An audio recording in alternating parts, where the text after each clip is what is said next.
Hola, bienvenidos y bienvenidas a otro video de este canal. En este video voy a dar continuación al análisis y reflexión de la película de Bo tiene miedo. En el video anterior hablé sobre cuando Bo llega al bosque y lo que pasa ahí. Creo que sí mencioné a, como esta fantasía que tiene en el bosque, como cuento que él se cuenta, por así decirlo, y pues ya hice una pequeña análisis y reflexión de eso. Sí, ya lo hice, ¿verdad?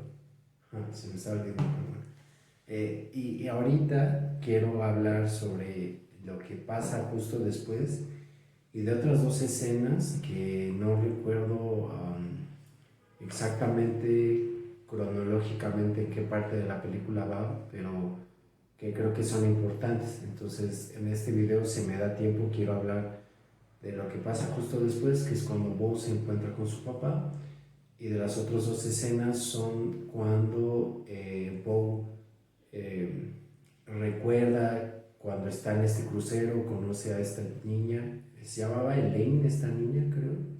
Ajá. Elena. Ajá, algo así. Esa escena y la escena que ya mencioné antes, donde la mamá de Bo le habla de cómo murió su papá, ¿no? Que esas escenas son muy importantes. Les digo, no recuerdo cronológicamente dónde o cuándo aparecen, pero son importantes. Entonces, bueno, la escena del papá, cuando aparece el papá, creo que es muy importante porque de cierta forma, pues esa escena pues devela la mentira de la madre, ¿no? Entonces, de cierta forma, es como muy curioso ver cómo este cuento que tiene Bo de que él se pierde muchos años, se aleja de su familia por este accidente donde llega esta como tormenta y lo separa, y después se reencuentra con sus hijos justo en un bosque con estos como trotamundos, cuentacuentos. Bueno, es más bien un teatro trotamundos, entonces él justamente ahí se encuentra a su papá. Entonces creo que esa escena pues se puede interpretar, creo yo, de diferentes perspectivas, ¿no? La primera es que como que uno puede entender que para empezar Bo se parece mucho a su papá, ¿no? Que muy probablemente, miren a Latitus, está aquí saludando a Latitus, muy probablemente Bo se parezca mucho a su papá, y entonces, o más bien ambos aparecen, y el señor a lo mejor ha vivido una vida muy similar a la de Bo, ¿no? Muy probablemente después de que se separó de su esposa, la mamá de Bo, eh, pues a lo mejor emprendió un viaje similar de estar muy lejos, perderse, bla, bla, bla, bla. Entonces llegar ahí en este bosque y pues toparse con su hijo, ¿no? Y reencontrarse.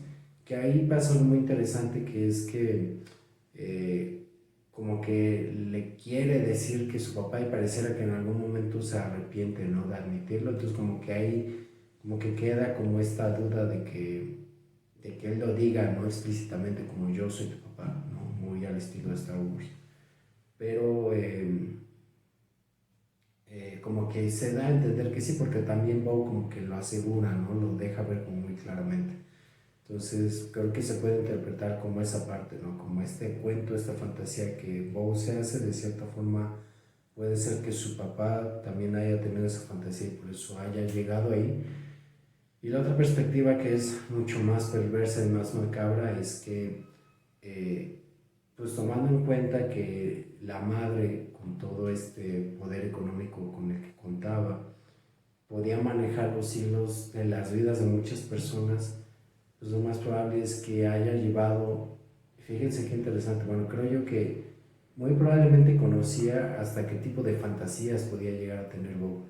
Y entonces él armó, él, creo que él también armó muchos escenarios que su madre podía predecir, porque eh, estaba muy sujeto a ello. O sea, como que lo que quiero dejar ver es que no es solamente responsabilidad de la madre. Es muy fácil como caer en un análisis, o caer más bien en una cuestión de juzgar y de apuntar que la madre es la única responsable de todas las situaciones ahí y no.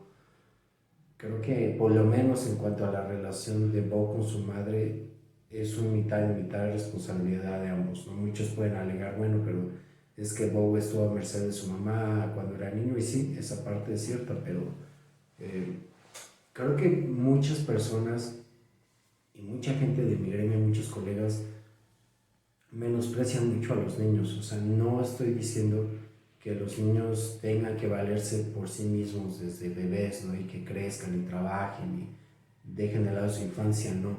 Pero creo que sí menosprecian mucho las decisiones que los niños pueden llegar a tomar precisamente por ser amados por sus padres y el impacto y las consecuencias que tiene en su vida, y que mucho de eso es responsabilidad también de ese niño, de ese individuo o de ese adulto ya cuando crece, ¿no? Creo que sí es importante reconocer que aunque el niño toma decisiones muy apegados o la niña muy apegadas a obtener el amor de sus padres, pues no deja de ser una decisión que conlleva responsabilidad, que conlleva cierto peso. Entonces creo que ahí también es muy interesante ver cómo Bo, sí, precisamente por el miedo que tiene su madre, porque de cierta forma no hay nadie más que haga un contrapeso y lo pueda arrancar un poco de las manos de su madre, está muy pegado ahí, ¿no?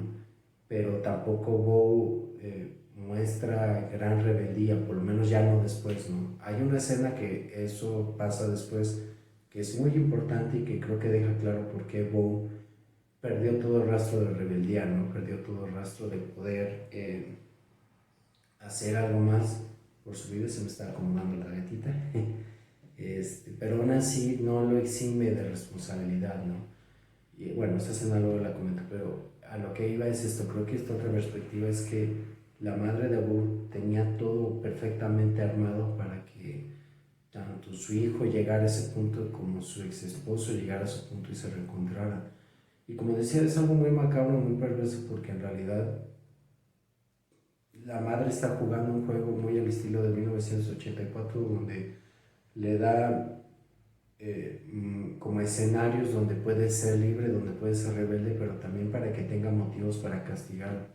Su madre es una madre muy sádica, muy perversa, entonces eso se puede dejar ver en cada uno de sus puntos, ¿no?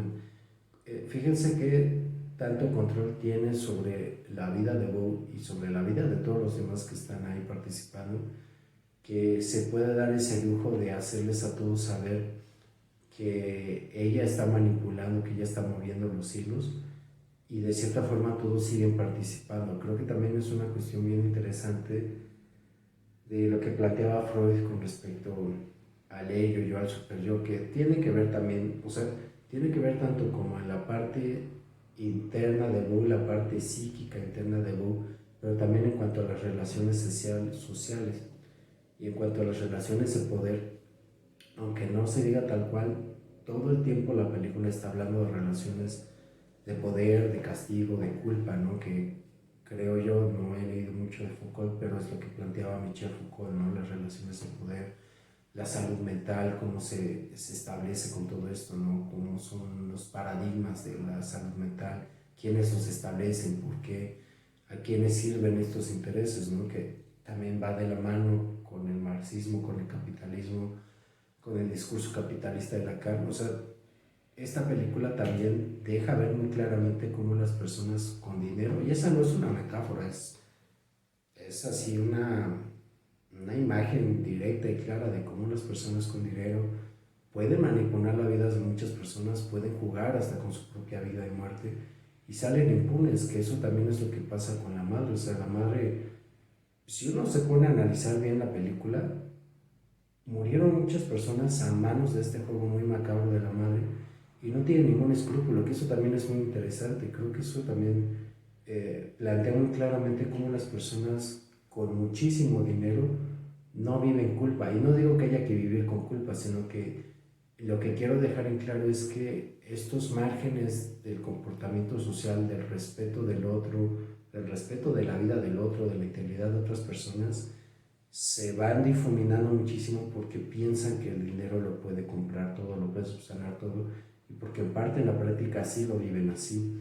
Pero bueno, me estaría adelantando a una escena que también es importante, pero creo que va quedando claro como toda esta parte, o sea, esta perspectiva de que Bo se encuentra con su papá en el bosque no es solamente una coincidencia, es algo que creo yo que la madre tiene completamente armado, que tiene completamente estructurado y que sabe que va a llegar ahí, ¿no?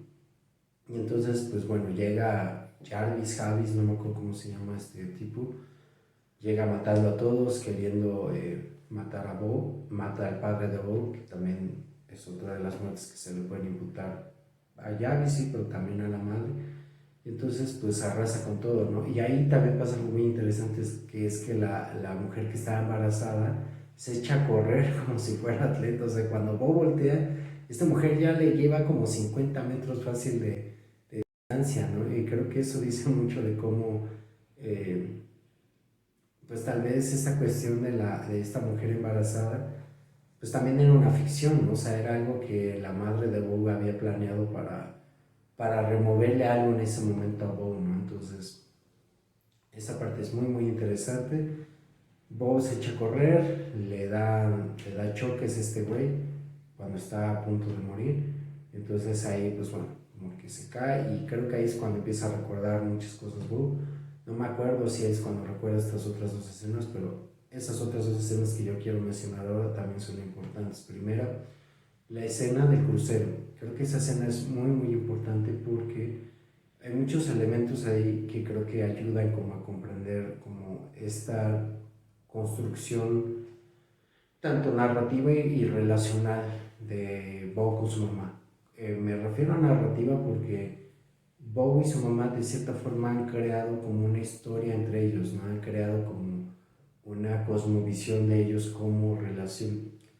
El hecho de que compartan la misma cama creo que dice mucho, porque Bo en ese momento ya no es un niño tan pequeño, o sea, ya es un niño que entiendo que está entrando en la pubertad y ya empieza a tener deseos amorosos, sexuales, porque pues, se ve cuando entra esta otra niña en escena, pues inmediatamente se enamora de ella, ¿no? Creo que va quedando claro, eh, pues que Bo ya empieza a tener este despertar, ¿no? Este despertar amoroso, sexual, ¿no? Que tiene que ver con el otro sexo y entonces pues ahí se ve muy claramente cómo pues la madre todavía lo tiene ahí, ¿no? Y me acuerdo que le intenta dar como consejos a Bo de cómo acercarse, cómo tratar a las mujeres, pero se siente como si fuera, por lo menos yo lo interpreté así o yo lo sentí así como si le estuviera dando consejos más bien como para estar con ella, ¿no?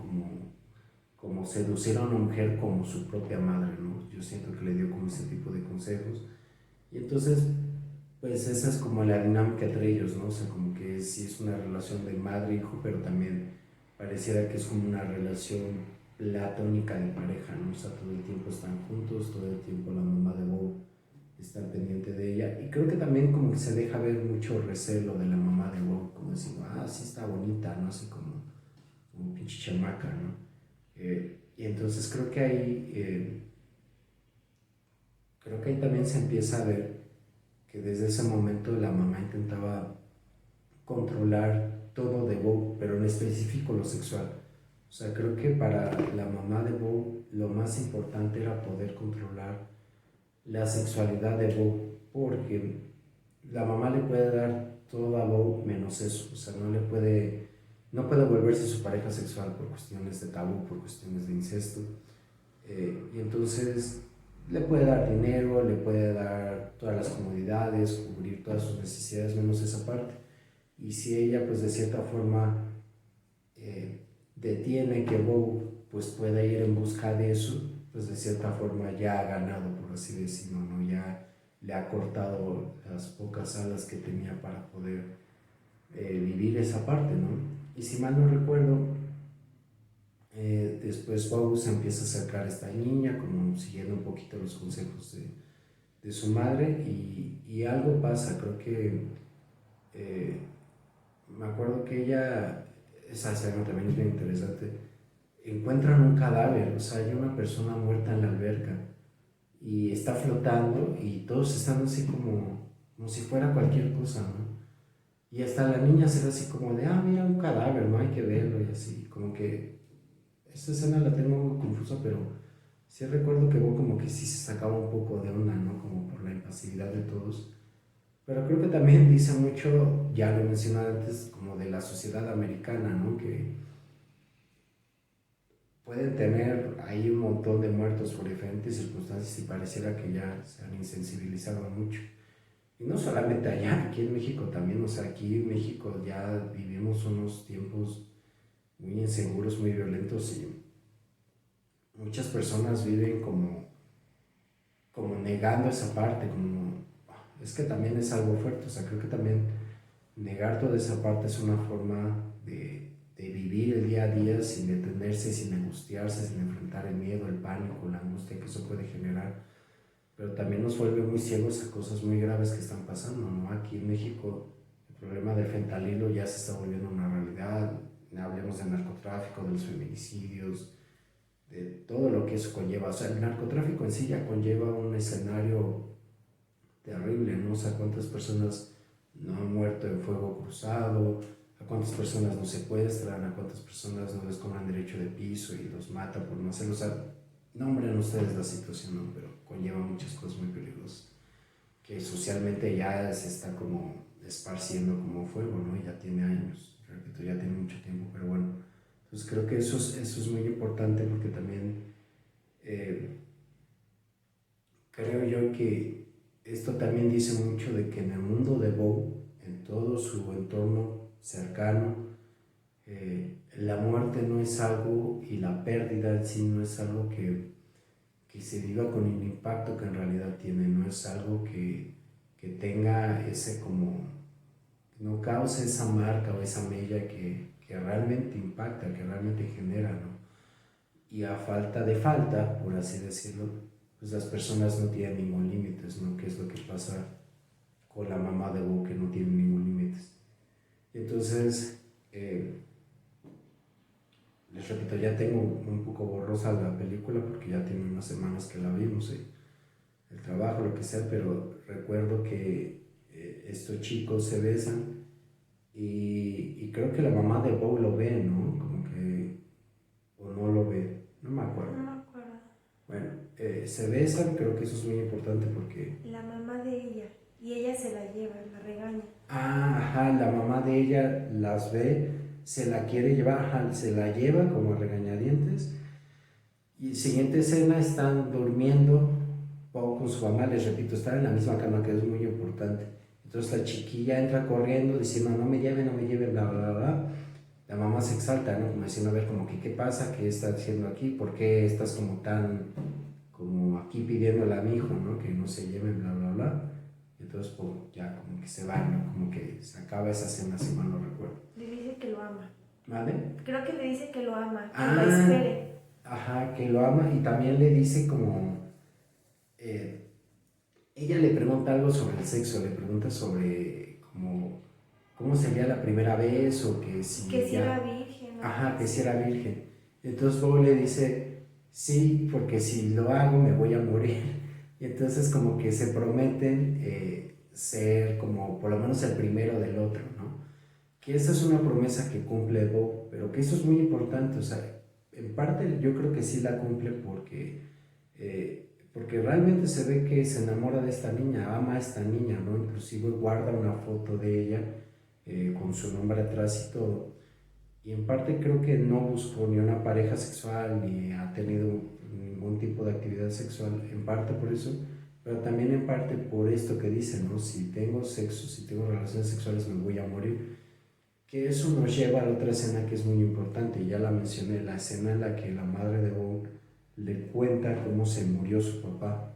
Y esa escena es una escena muy fuerte, es una escena muy incómoda, pero que también es muy importante porque es lo que les decía, o sea, la madre, en términos coloquiales podemos decir que es una madre castrante y literalmente pareciera la madre castrante porque le impide a su hijo toda actividad sexual y se la impide no en el sentido de que va y vive con él y cada vez que piensa en sexo lo golpea, le echa agua fría, no, o sea, no en ese sentido, sino que psíquicamente, pum, lo castró, o sea, el sexo para Bobo es pánico, angustia.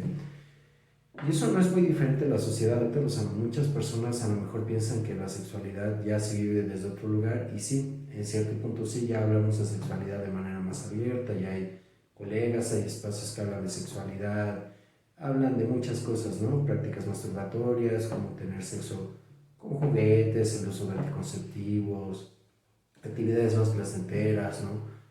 Por ejemplo, producciones de pornografía como más saludables, más enfocadas a la mujer, o sea, como que el mundo en cuanto a lo sexual sí se ha ido abriendo, ¿no? Ya se habla un poquito más, pero no en todo, o sea, yo todavía escucho la consulta y no dudo que lo deje de escuchar.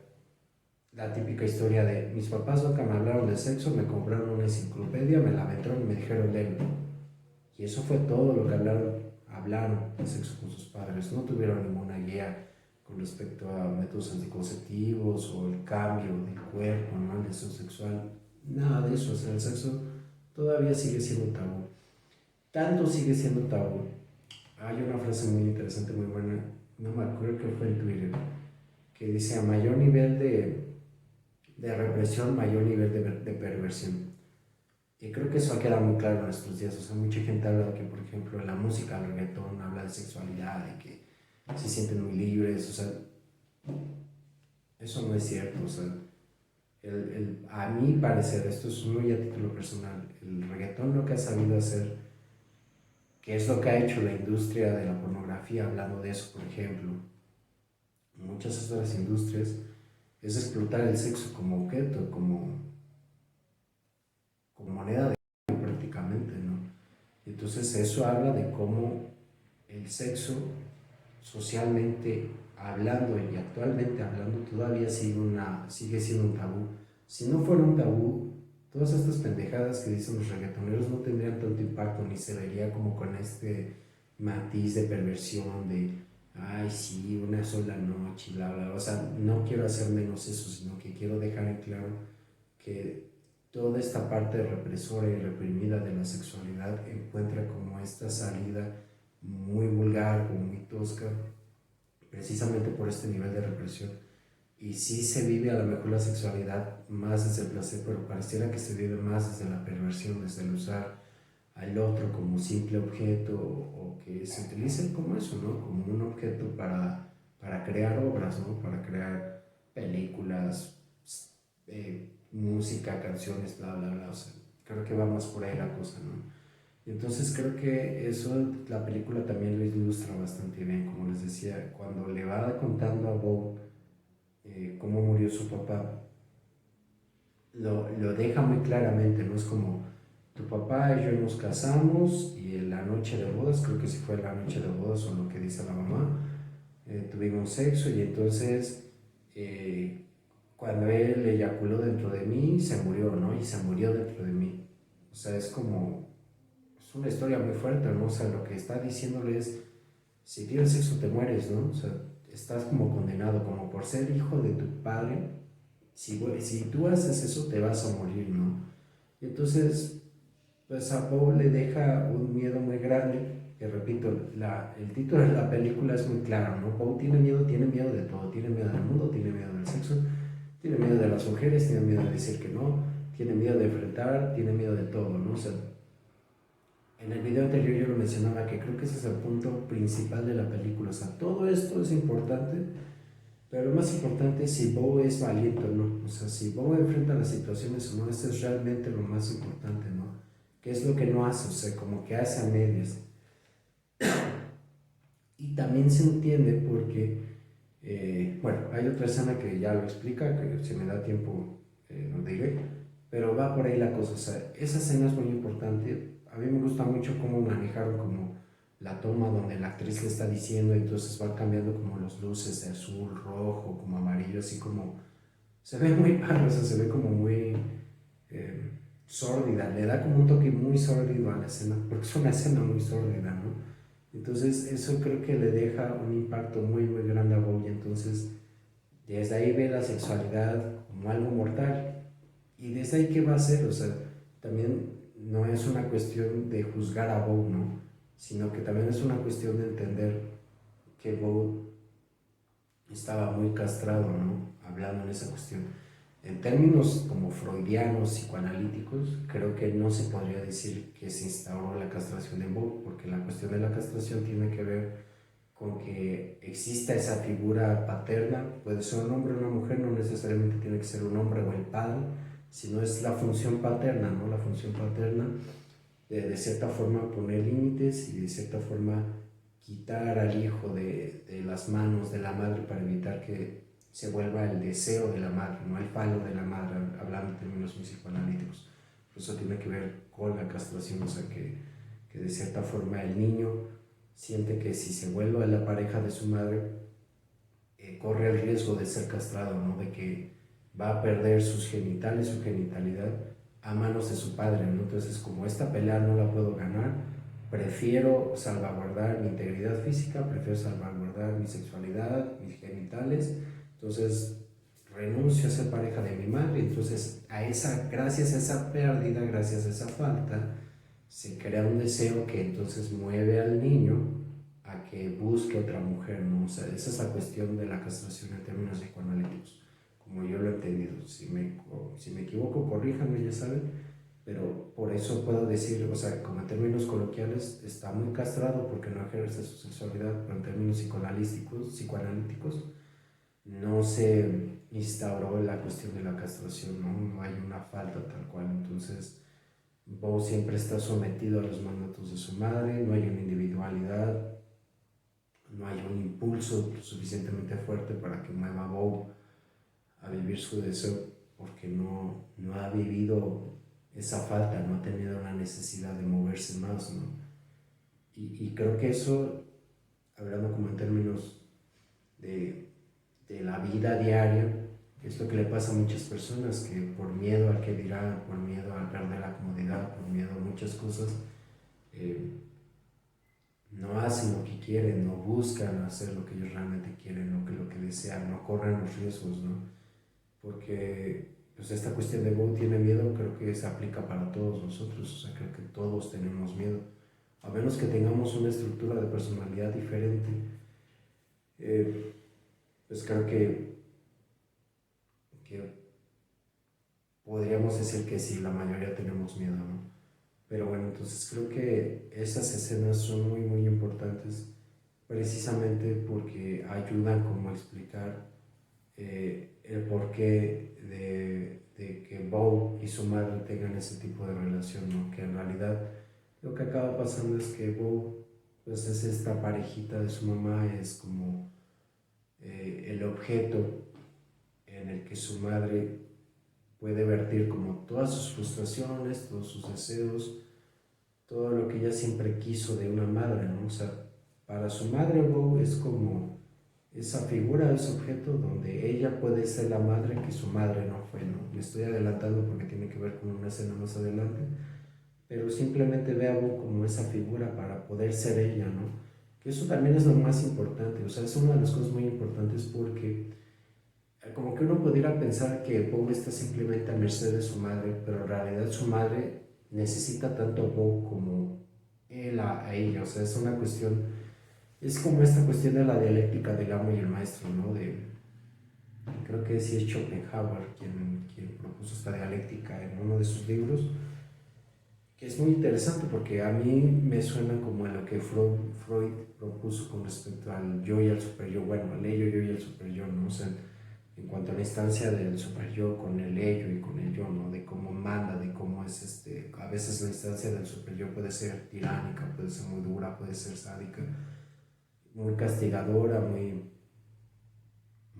persecutoria, ¿no? Como muy del estilo de Crimen y Castigo, ¿no? Como que está ahí a la espera de que el yo y ello hagan algo, ¿no? Para que le den motivos para que llegue y los cabotee a todos, ¿no? Y es algo muy similar, o sea, en realidad la madre necesita que haga estas cosas para ella poder ser, ¿no? Y entonces eso ya nos mete a los terrenos de la angustia, de bueno, ¿qué pasaría si Bo se preguntara si dejara de someterse a su madre, cómo cambiaría su madre o qué sería de su madre, ¿no? Probablemente no solamente Bo cambiaría, sino que su madre se vería ante una angustia muy grande porque ya no tendría ese esclavo, ¿no? Ya no tendría ese ser sometido y entonces ella dejaría de ser como ese ser que siempre está ahí como buscando, persiguiendo, castigando, ejecutando, ¿no? Pero bueno, creo que con eso podemos terminar el video de hoy. Ya iré retomando las últimas partes de la película en los siguientes videos. Espero que les haya ayudado a reflexionar. Si tienen dudas, si tienen comentarios, ya saben que me los pueden hacer saber. Y los veo en el siguiente video. Hasta entonces.